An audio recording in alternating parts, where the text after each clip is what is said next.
Friends, welcome to GSVVM Indians. இன்னைக்கு நம்ம சேனலில் மட்டன் கிரேவி நல்லா சுவையாக எப்படி பண்ணலான்னு பார்க்கலாம். ரொம்ப ஈஸியாக தான் இருக்கும். நீங்களும் இதை ட்ரை பண்ணி பாருங்கள்.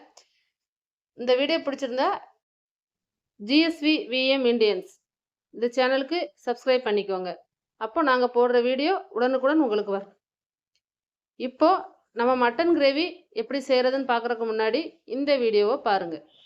This video sponsored by Buy Mode e-shopping. ஆன்லைனில் பர்ச்சேஸ் பண்ண விரும்புகிறவங்க இந்த மொபைல் ஆப்ஸை யூஸ் பண்ணியும் பர்ச்சேஸ் பண்ணிக்கலாம். பொருள் எல்லாம் குவாலிட்டியாகவும் இருக்குது, விலை குறைவாகவும் இருக்குது. இப்போ நம்ம மட்டன் கிரேவி செய்கிறதுக்கு நான் இன்றைக்கி 1/2 கிலோ மட்டன் எடுத்திருக்கேன். மட்டனை நல்லா வாஷ் பண்ணிவிட்டு நம்ம ஒரு குக்கரில் ஆட் பண்ணிக்கலாம். அதில் எலும்பு கறியாக தான் எடுத்திருக்கேன். அப்போ தான் நம்மளுக்கு அந்த கிரேவியும் நல்லாயிருக்கும். தனி கறியாக இருந்தால் அவ்வளோவா நல்லா இருக்காது. இப்போ நம்ம மட்டனுக்கு தேவையான உப்பு, ஒரு 1/2 டீஸ்பூன் மஞ்சத்தூள், ரெண்டையும் சேர்த்து கொஞ்சமாக தண்ணி ஊற்றி அந்த மட்டன் மூழ்கிற அளவுக்கு தண்ணி ஊற்றி நம்ம அதை வேக வச்சு எடுத்துக்கலாம். ஒரு 5 விசில் வச்சா போதும், மட்டன் நல்லா வெந்துடும். இப்போ நம்ம 5 விசில் வச்சு அதை வேக வச்சு எடுத்துக்கலாம். இப்போ குக்கரில் அது வெந்துக்கிட்டு இருக்கட்டும், கறி வேகட்டும். அதுக்கு நம்ம ஒரு மசாலா ரெடி பண்ணணும். அதை இப்போ ரெடி பண்ணலாம். கடாயில் எண்ணெய் ஊற்றி ஒரு 10 சின்ன வெங்காயம் கொஞ்சம் பொன்னிறமாக வதங்கட்டும். இப்போ அது கூட 1 டீஸ்பூன் சோம்பு, 1 டீஸ்பூன் சீரகம், 1/2 டீஸ்பூன் மிளகு, 1 டீஸ்பூன் கசகசா, 2 துண்டு பட்டை, 2 கிராம்பு, இதை மட்டும் இதை சேர்த்து இதையும் கொஞ்சம் நம்ம பொன்னிறமாக வதக்கிக்கலாம்.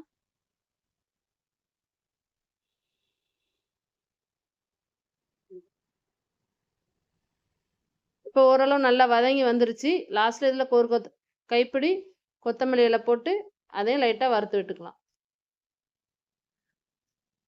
இப்போ மசாலா நல்லா ஆறிடுச்சு. ஆறினதுக்கப்புறம் நம்ம அதை ஒரு மிக்ஸி ஜாரில் மாற்றி அதை அரைச்சி எடுத்துக்க போகிறோம்.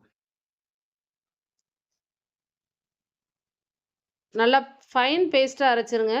ரொம்ப திரு நிற்கக்கூடாது. அப்போ தான் கிரேவி நல்லா சுவையாக இருக்கும். இப்போ மட்டன் நமக்கு நல்லா வெந்துருச்சு. இப்போ நம்ம கிரேவி பண்ண ஆரம்பிச்சுக்கலாம். அதுக்கு அதே கடாயில் நம்ம ஒரு 2 டேபிள் ஸ்பூன் எண்ணெய் சேர்த்துக்கலாம். 2 கிராம்பு, ஒரு பட்டை 2 சேர்த்துக்கிட்டு 1/4 டீஸ்பூன் சோம்பு நிறைய சேர்க்க வேண்டிய இருக்குன்னு நம்ம மசாலா அரைக்கிறதுக்கு சேர்த்துருக்கோம். அதனால கம்மியாக சேர்த்தா போதும். ஒரு பெரிய வெங்காயம் நல்லா பொடிசாக கட் பண்ணி சேர்த்துக்கோங்க. வெங்காயம் நல்லா வதங்கி வரட்டும். இப்போ இது கூட 1/4 டீஸ்பூன் இஞ்சி பூடு பேஸ்ட்டு சேர்த்து இஞ்சி பூடு பேஸ்ட்டோட பச்சை வாசனை போகிற வரைக்கும் நல்லா வதக்கி விட்டுக்கலாம்.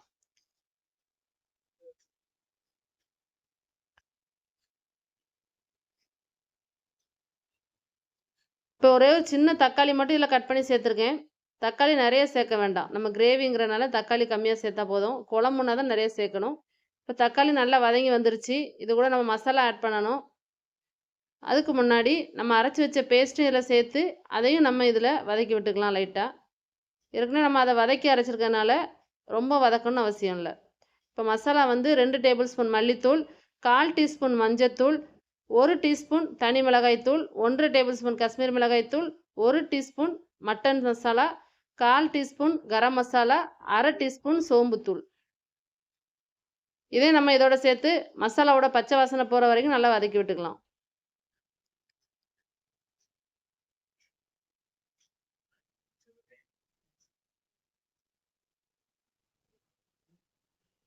இப்போ நல்லா ஓரளவு பச்சை வாசனை எல்லாம் போய் மசாலா நல்லா வதங்கி வந்துருச்சு. இந்த ஸ்டேஜில் நம்ம இதில் வேக வச்ச கறியை ஆட் பண்ணிக்கலாம். கறி மட்டும்தான் தனியாக ஆட் பண்ணியிருக்கேன். தண்ணி நம்ம அதுக்கப்புறம் ஆட் பண்ணிப்போம்.